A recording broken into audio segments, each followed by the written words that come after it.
Hello दोस्तों, मैं उद्रवेंद्र कुमार और आज आप सभी लोगों को जी स्टडी क्लास में तहे दिल से स्वागत करता हूं। तो दोस्तों, आज हम क्लास 10th के पहला चैप्टर जो बायोलॉजी है उन चैप्टर के कुछ इम्पोर्टेंट टॉपिक के बारे में समझेंगे। तो हम एक एक करके हर एक टॉपिक के बारे में आज समझेंगे और इसको देखेंगे कि कौन कौन सा इम्पोर्टेंट टॉपिक है इन सब के बारे में। तो चलिए शुरू करते हैं। बायोलॉजी का जो क्लास 10th का जो फर्स्ट चैप्टर है उन फर्स्ट चैप्टर के कौन कौन से टॉपिक पढ़ना है और क्या पढ़ना है उसको देखते हैं। शुरू करते हैं टॉपिक नंबर फर्स्ट से कि जैव प्रक्रम क्या है।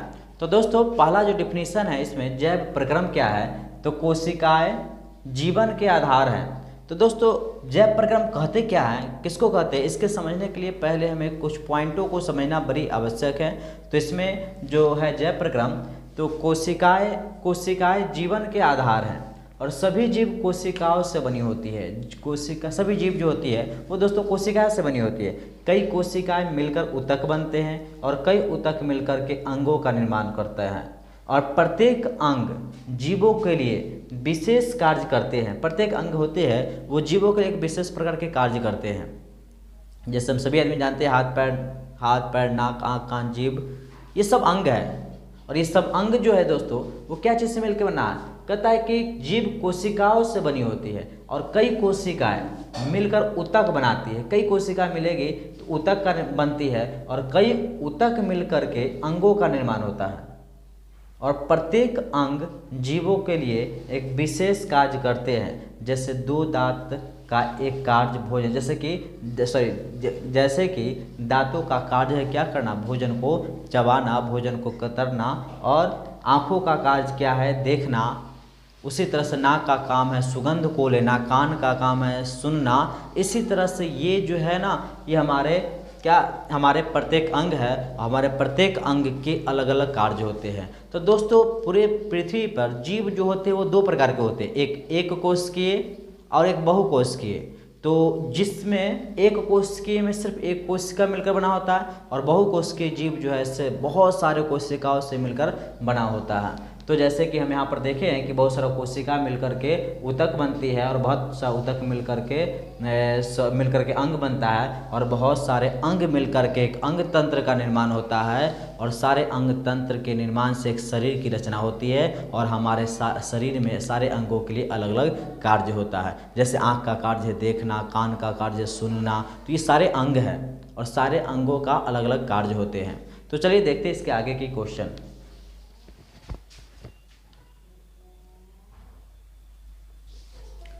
हाँ, तो मिलकर सभी एक सुव्यवस्थित तथा सुसंगठित रचना जो निरंतर गति में रहकर कार्य करती है एवं एक जीव को जीवित रखती है। यानी कि हमारे शरीर के जितने भी अंग हैं वो सारे अंग मिलकर के एक संगठित रूप से कार्य करती है और जीवों को जीवित रखने में मदद करती है। उसके बाद है समय, वातावरण या पर्यावरण के प्रभावों के कारण यह संचरण विघटित होती रहती है। यानी कि कहता है समय के अनुसार वातावरण या पर्यावरण के प्रभावों के कारण हमारे जो भी अंग तंत्र या किसी चीज़ का निर्माण जो होता है ना वो समय के अनुसार विघटित होते रहते हैं, यानी कि समाप्त होते रहते हैं, जिसकी मरम्मत तथा अनुरक्षण की आवश्यकता होती है। जिसको हमारे शरीर के विभिन्न अंग हो या किसी भी जीव जंतुओं को अंग है उनकी मरम्मत और अनुरक्षण के लिए, उनकी सुरक्षा करने के लिए विभिन्न चीज़ों की आवश्यकता होती है। और जीवों में कई प्रक्रम होते हैं जो शारीरिक संरचना यानी कि शरीर की रचना करने में और उनका अनुरक्षण यानी कि सुरक्षा करने में मदद करते हैं। इसी को जैव प्रक्रम के कहीं ना कहीं डिफिनीशन होता है। तो चलिए इसके बाद नेक्स्ट क्वेश्चन जो देखते हैं। नेक्स्ट क्वेश्चन क्या है, नेक्स्ट क्वेश्चन जो है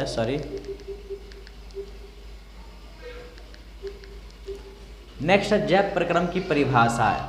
तो दोस्तों, परिभाषा को आप लोग ध्यान से समझिएगा। परिभाषा क्या है इसका, हाँ,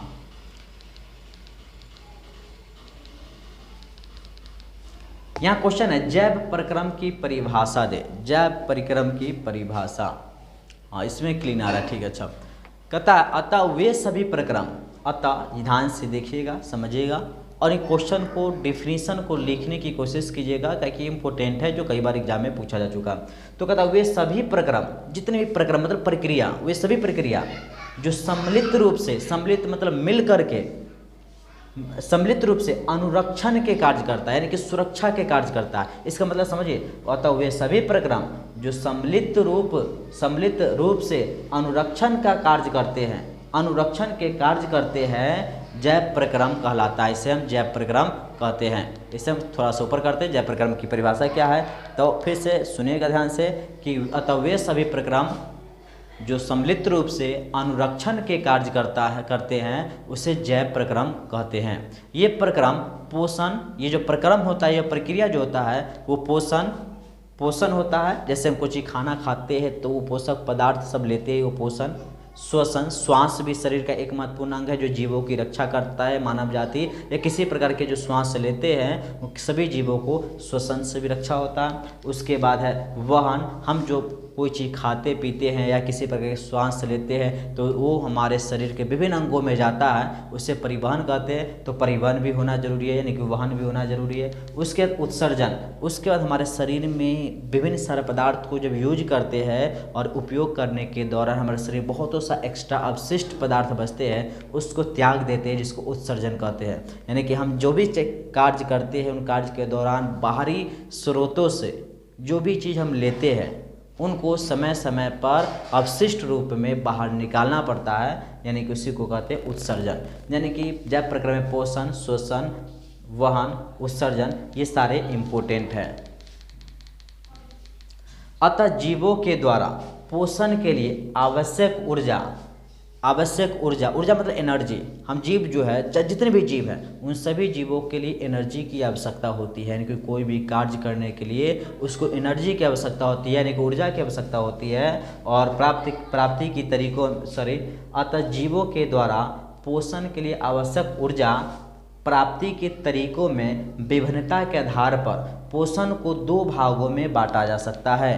यानी कि किसी भी जीवों को अपने जीवन को चलाने के लिए उसे ऊर्जा की आवश्यकता होती है, या किसी भी जीव को अपनी दैनिक कार्यक्रम करने के लिए या किसी प्रकार के आंतरिक कार्य करने के लिए या बाहरी कार्य करने के लिए उसे ऊर्जा की आवश्यकता होती है।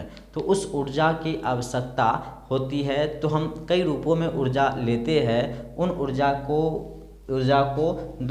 पोषण के आधार पर दो भागों में क्या कर दिया कि बांटा गया है। पहला जो है वो है परपोषी पोषण, स्वपोषी पोषण, और दूसरा विषम पोषी पोषण, स्वपोषी पोषण तथा विषम पोषी पोषण।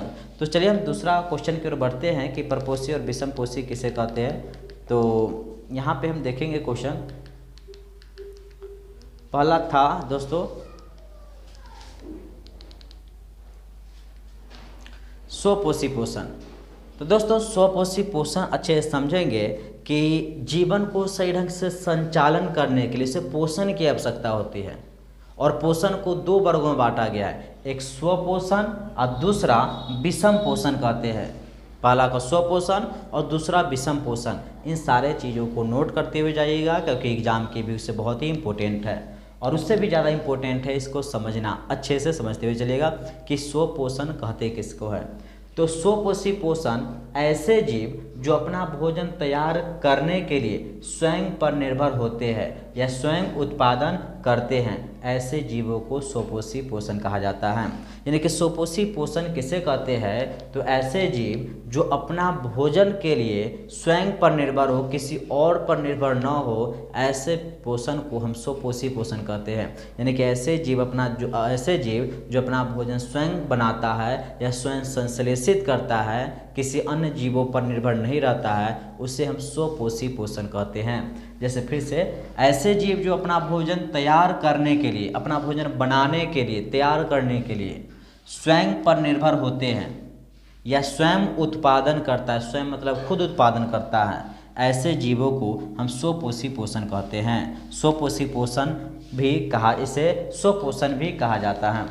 उसके बाद जैसे कि ये पेड़ पौधे जो होते हैं वो स्वपोषी पोषण का उदाहरण है। जैसे कि पादप मतलब पेड़ पौधे, और कुछ जीवाणु जो होते हैं जो अपना भोजन स्वयं संश्लेषित करता है यानी कि स्वयं बनाता है, तो ऐसे जीव स्वपोषी पोषण का उदाहरण होता है। जैसे कि ये पेड़ पौधे सब जो है जो अपना भोजन जो है स्वयं बनाता है, कैसे बनाता है हम अगले टॉपिक में पढ़ेंगे। बस आप लोग यहाँ पर ये ध्यान रखिए कि स्वपोषी पोषण किसे कहते हैं। तो ऐसे जीव जो अपना भोजन स्वयं संश्लेषित करता है, नहीं तो स्वयं बनाता है, किसी अन्य जीवों पर निर्भर नहीं रहता है, ऐसे पोषण की विधि को या ऐसे पोषण को हम स्वपोषी पोषण कहते हैं। जैसे में सभी हरे पेड़ पौधे एवं कुछ जीवाणु। उसके बाद ये स्वपोषी पोषण का उदाहरण है। नेक्स्ट क्वेश्चन देखते हैं।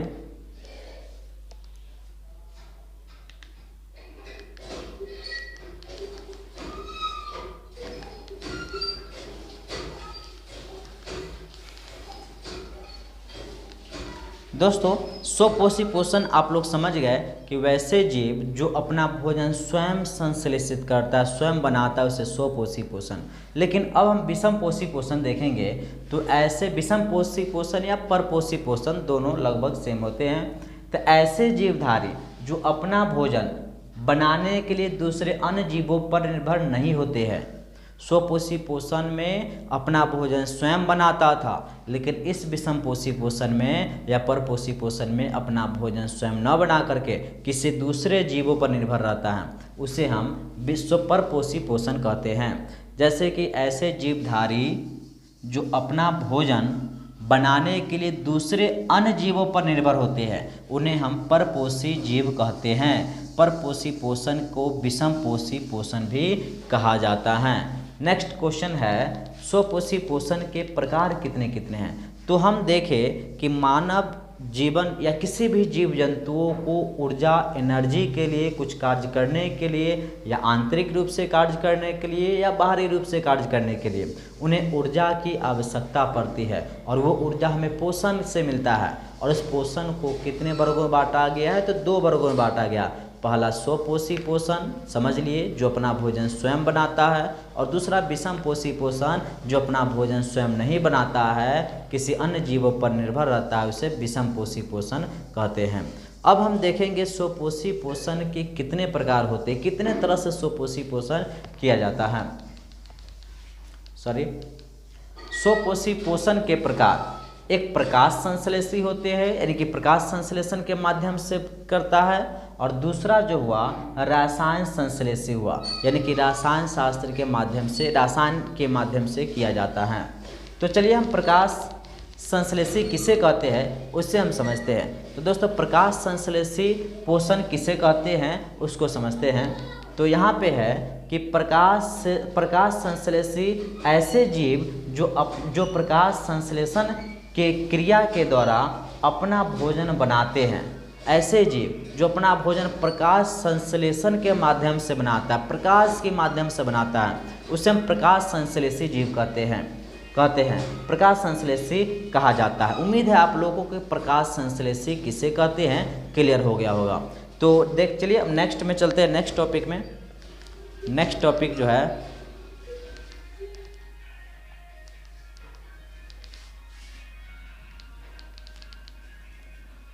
उसके बाद रसायन संश्लेषी, यानी कि स्वपोषी पोषण, उसे रिपीट करना चाहते हैं फिर से। स्वपोषी पोषण उसे कहते हैं जो अपना भोजन स्वयं बनाते हैं, किसी अन्य जीवों पर निर्भर नहीं रहता है, उसे स्वपोषी पोषण कहते हैं। और दूसरा जो बताएं, जैसे में स्वपोषी पोषण के सभी हरे पेड़ पौधे, दूसरा बताएं विषम पोषी पोषण। तो ऐसे जीव जो अपना भोजन स्वयं बनाता है, किसी अन्य जीवों पर निर्भर नहीं रहता है, उसे विषम पोषी पोषण कहते हैं। जैसे कि मनुष्य हुआ, यानी कि मानव जाति, जीव जंतु, जितने भी जो जीव है वो सब जो है होंगे वो विषम पोषी पोषण का उदाहरण होंगे। उसके बाद हम बताएं कि स्वपोषी पोषण भी 2 प्रकार के होते हैं। एक प्रकाश संश्लेषी पोषी, तो उसका डिफिनीशन था कि वैसे जीव जो अपना भोजन प्रकाश संश्लेषण के माध्यम से करे, प्रकाश के माध्यम से अपना भोजन करे या बनाए, उसे प्रकाश संश्लेषी कहते हैं। और दूसरा रसायन संश्लेषी था। तो आइए रसायन संश्लेषी को देखते हैं। तो यहाँ पर रसायन संश्लेषी है,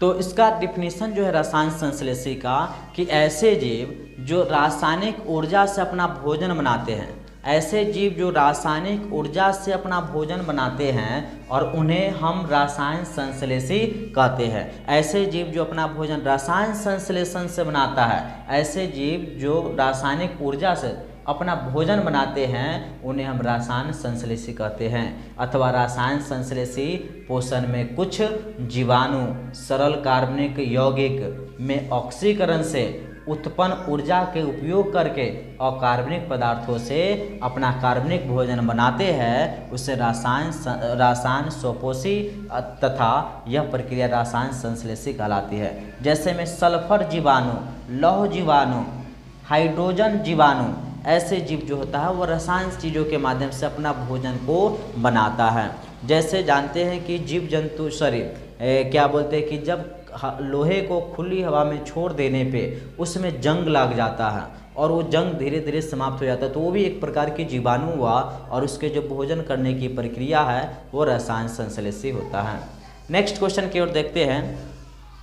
नेक्स्ट क्वेश्चन जो है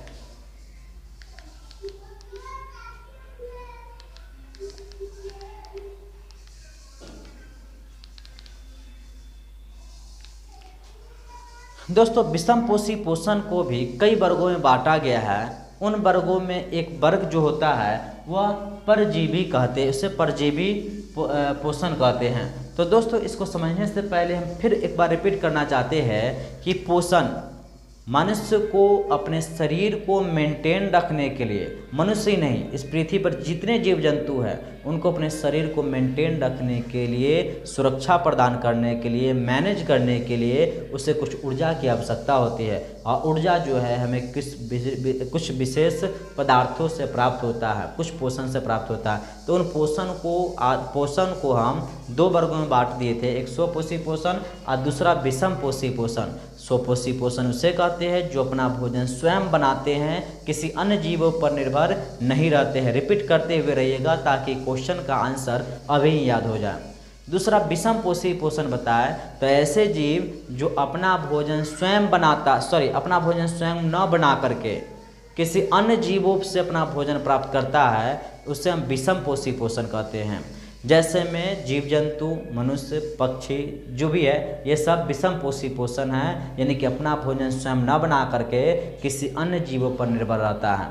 जैसे कि स्वपोषी जीवों पर निर्भर रहता है, जैसे पे हम सभी जो है चावल दाल रोटी या जो भी चीज़ ग्रहण करते हैं कहीं ना कहीं स्वपोषी से ही पोषण से ही प्राप्त करते हैं, पेड़ पौधे से ही प्राप्त करते हैं। तो देखते हैं विषमपोषी पोषण का जो पहला प्रकार है परजीवी। परजीवी किसे कहते हैं? तो परजीवी ऐसे जीवधारी जो दूसरे से अपना भोजन बनाते हैं उन्हें हम परजीवी कहते हैं। ऐसे जीव जो दूसरे जीव से अपना भोजन ग्रहण करते हैं, किसी दूसरे जीव से, जैसे कि मच्छर, खटमल, जूह, ये सब परजीवी हुआ। कौन सा हुआ? परजीवी कहते हैं, परजीवी पोषण का। ऐसे जीवधारी जो दूसरे से अपना भोजन बनाते हैं उन्हें हम परजीवी कहते हैं। जैसे में लिख लीजिएगा मच्छर, खटमल, जूह, विभिन्न प्रकार के ऐसे पेड़ पौधे भी होते हैं जो अपना भोजन किसी अन्य पेड़ पौधे से प्राप्त करते हैं। तो इनको दो भागों में बांटा गया, एक अंतःपरजीवी। परजीवी जो होता है दोस्तों, एक अंतःपरजीवी, एक बाह्य परजीवी। अंतःपरजीवी और बाह्य परजीवी। तो अंतःपरजीवी मतलब शरीर के अंदर रहने वाले जीव जो हमसे भोजन ग्रहण करता है, हमारे अंदर रहने वाले जीव जो हमसे भोजन ग्रहण करता है उससे अंतःपरजीवी कहते हैं। और बाहरी परजीवी उसको कहेंगे जो बाहर रह कर के हमारे शरीर से भोजन ग्रहण करता है, उसे बाह्य परजीवी कहते हैं। जैसे कि मच्छर बाहर रह करके, खटमल बाहर रह करके, जूह बाहर रह करके, और अंतःपरजीवी जो शरीर के अंदर रह करके, जैसे जोक, शरीर के अंदर रहने वाले जोक जो है वो हमारे अंदर से अपना हम जो ग्रहण करते हैं भोजन उसी का कुछ अंश वो भी लेते रहता है। तो इसी तरह से इसके दो भाग है परजीवी के, एक अंतःपरजीवी, एक बाहरी परजीवी। अंतःपरजीवी ऐसे जीवधारी जो मनुष्य के शरीर के अंदर रहकर अपना भोजन प्राप्त करते हैं उसे अंतःपरजीवी कहते हैं। ऐसे जीवधारी को अंतःपरजीवी कहते हैं जो मनुष्य के शरीर के अंदर रहकर अपना भोजन प्राप्त करते हैं, उसे अंतःपरजीवी कहते हैं। बाहरी परजीवी किसे कहते हैं? तो ऐसे जीवधारी जो मनुष्य के शरीर के बाहर से अपना भोजन प्राप्त करते हैं, ऐसे जीवों को हम बाह्य परजीवी कहा जाता है। यानी कि परजीवी को दो प्रकार में बांटा गया है, एक अंतःपरजीवी, एक बाह्य परजीवी। अंतःपरजीवी शरीर के अंदर रह करके अपना भोजन ग्रहण करते रहे, उसे अंतःपरजीवी, और बाह्य परजीवी जो शरीर के बाहर से अपना भोजन ग्रहण करते रहे, उसे बाह्य परजीवी कहते हैं। एग्जाम्पल के माध्यम से आप लोग अच्छे से क्लियर हो जाएगा अंतःपरजीवी और बाह्य परजीवी के। उसके बाद हम नेक्स्ट जो टॉपिक है उस टॉपिक चलते हैं। जैसे कि यहाँ पे हम देखेंगे परजीवी कितने प्रकार के होते हैं, उदाहरण दीजिए। तो उदाहरण के साथ दीजिए। तो उत्तर परजीवी दो प्रकार के होते हैं। परजीवी कितने प्रकार के? दो प्रकार के। पहला जो है बाह्य परजीवी। बाह्य परजीवी इस प्रकार के परजीवी पोषक के शरीर के बाहर रह करके, पोषक के शरीर के बाहर रह करके अपना भोजन प्राप्त करते हैं, उसे बाह्य परजीवी कहते हैं। जैसे जू हुआ, खटमल हुआ इत्यादि। उसके बाद है अंतःपरजीवी। ऐसे ये परजीवी या ऐसे परजीवी जो पोषक के शरीर के अंदर रह करके उनसे भोजन प्राप्त करते हैं, उसे बाहरी अंतःपरजीवी कहते हैं। जैसे एस्केरिस, टेपवर्म आदि। जैसे कि ये जो हुआ अंतःपरजीवी हुआ। जैसे जोक, हमारे पेट के अंदर रहने वाले जो जोक है, ये अंतःपरजीवी हुआ और हमारे शरीर से अपना ही भोजन प्राप्त करते रहता है। शायद उसका भी उदाहरण था, वो कहीं पर छूट गया है। कोशिश करेंगे कि ज़्यादा से ज़्यादा एग्जाम्पल दे करके समझाए। शायद छूट गया, मिस्टेक हो गया गलती से, नहीं तो उसका भी। अगला है मृतजीवी पोषण। परजीवी पोषण के अंतर्गत ही आता है। विषमपोषी पोषण का ही एक प्रकार है मृतजीवी पोषण। तो ऐसे जीव जो अपना भोजन सड़े गले पदार्थों से भोजन ग्रहण करता है, उसे मृतजीवी पोषण कहते हैं। फिर से, ऐसे जीव जो अपना भोजन सड़े गले पदार्थों से अपना भोजन ग्रहण करे, उसे मृतजीवी पोषण कहते हैं। जैसे कि एग्जाम्पल के तौर पर देखिएगा कि ऐसे जीवधारी जो सड़े गले पदार्थों से अपना भोजन प्राप्त करते हैं, उसे मृतजीवी पोषण कहते हैं। जैसे मशरूम, कवक, जीवाणु, खमीर। जैसे कि आप लोग अपने आसपास बरसात के मौसम में ऐसे सड़े गले पदार्थ जो होते हैं, जो आसपास कई जगह पर सड़े गले पदार्थ देखेंगे, उन जगहों पे ऐसे पेड़ पौधे उगते हैं। तो यानी कि ये सड़े गले पदार्थों पर ही उगता है, इसी से अपना भोजन ग्रहण करता है। जैसे कि ये सब जो देखे होंगे गोबर छत्ता, जिसको हम आसान गाँव की भाषा में इसे गोबर छत्ता कहते हैं। गोबर छत्ता जो गोबर ऊबर ऐसे चीज़ों पर पनपते हैं और इससे अपना वो भोजन ग्रहण करता है। तो ऐसे जीव जंतु को हम क्या बोलते हैं? मृतजीवी पोषण। जो सड़े गले पदार्थों से अपना भोजन ग्रहण करता है, वैसे जीव को क्या बोलते हैं? मृतजीवी पोषण। नेक्स्ट पोषण जो है वो शाकाहारी किसे कहते हैं? शाकाहारी पोषण किसे कहते हैं? तो शाकाहारी ऐसे जीवधारी जो पेड़ पौधों की पत्तियां, फल फूल आदि खाकर अपना पोषण प्राप्त करते हैं, अपना भोजन प्राप्त करते हैं, ऐसे जीव को शाकाहारी कहा जाता है। यानी कि ऐसे जीव जो अपना भोजन पेड़ पौधे की पत्तियां, पेड़ पौधे के फल फूल खा करके अपना जीवन यापन करने वाले जीव को हम शाकाहारी जीव कहते हैं या शाकाहारी पोषण कहते हैं। जैसे कि यहाँ पे शाकाहारी खाना है, ये शाकाहारी भोजन का। यहाँ पे एक बहुत ही अच्छी बात किसी ने लिखा है कि मैं शाकाहारी हूँ, मुझे गर्व है कि मेरे भोजन के लिए किसी निर्दोष जीवों की हत्या नहीं होती है। यानी कि शाकाहारी के कहने का मतलब है कि मुझे गर्व है कि मेरे भोजन के लिए किसी निर्दोष जीवों की हत्या नहीं होती है। मेरा भोजन दर्द, तड़प, चीख और हिंसा से मुक्त है। जबकि मांसाहारी भोजन में ये सारे चीज़ रहता है। हम सभी आदमी भोजन के इतने लुत्फ हो गए कि किसी भी जीव जंतु की दर्द, चीख, ये सब कोई अंदाज़ा नहीं रहता है और बड़े ही स्वादिष्ट से लजीज खाना खाने के आदी हो चुके हैं और विभिन्न जीव जंतुओं को मार करके और खूब इंजॉय करते हैं। तो ये शाकाहारी हुआ।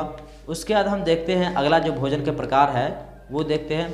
वो अगला जो भोजन के प्रकार है दोस्तों वो है मांसाहारी।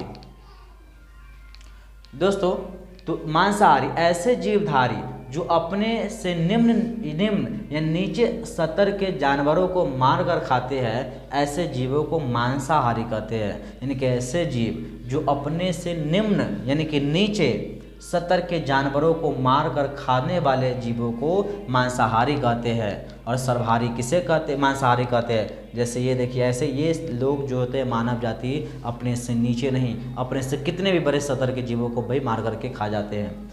सर्वाहारी किसे कहते हैं, ये मांसाहारी का कुछ उदाहरण, ये सारे जीव जंतु जो है वो मांसाहारी है, ये भी जीव जंतु ही हैं।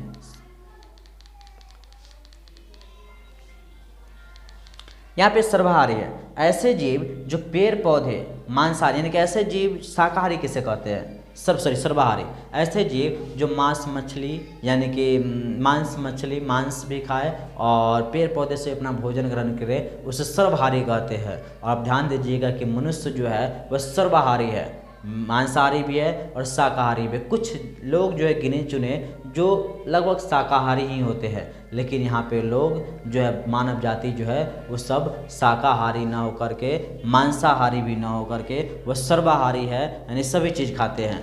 पृथ्वी पर एक मानव जाति ही है जो विभिन्न प्रकार के जीवों को खाने का रिकॉर्ड अपने पास रखे हुए हैं। बहुत सा जीव जो है ऐसे कुछ ही जीव जंतुओं को खाते हैं, लेकिन मानव जो है पृथ्वी पर सारे जीव जंतुओं को चेक करके खा करके एंजॉय करते हैं। ठीक है दोस्तों, मिलते हैं फिर नेक्स्ट वीडियो में, तब तक के लिए थैंक यू, धन्यवाद।